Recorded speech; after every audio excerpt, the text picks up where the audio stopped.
क्वेटा में सरियाब रोड पर गाड़ी पर फायरिंग से 2 अफराद जाँ बहक और एक शख्स जख्मी हुआ है। क्वेटा से खबर है, जहां सरियाब रोड पर गाड़ी पर फायरिंग से 2 अफराद जाँ बहक जबकि एक शख्स जख्मी हुआ है। मकतूलीन और जख्मी पेशी के लिए सेशन कोर्ट आ रहे थे। तफसीलात जान लेते हैं डॉन न्यूज के नुमाइंदे अब्दुल्ला जहरी से। अब्दुल्ला, मजीद क्या मालूम हो सका? अब्दुल्ला जहरी से रब्ता करने की कोशिश कर रहे हैं। क्वेटा में सरियाब रोड पर गाड़ी पर फायरिंग से 2 अफराद जाँ बहक हो गए हैं जबकि एक शख्स जख्मी हुआ है। मकतूलीन और जख्मी पेशी के लिए सेशन कोर्ट आ रहे थे। जायदाद के तनाज़े पर भतीजे की फायरिंग, चचा और कज़न कत्ल हो गए हैं। क्वेटा से खबर है, सरियाब रोड पर गाड़ी पर फायरिंग से 2 अफराद जाँ बहक और एक शख्स जख्मी हो गया है।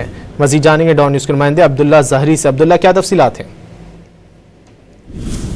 मालूम अफराद ने एक गाड़ी पर फायरिंग की जिसके नतीजे में गाड़ी में सवार एक शख्स दो अफराद जान बहक जबकि एक जख्मी हुआ। पुलिस के मुताबिक फायरिंग करने वाला शख्स मकतूलन के चचाजाद भाई है जो जायदाद के तनाजे पर मकतूलन के दरमियान एक केस चल रहा था। ताम दोनों अफराद पेशी के लिए सेशन कोर्ट सरियाब आ रहे थे तो नामालूम अफराद की जानिब से उन्हें निशाना बनाया गया।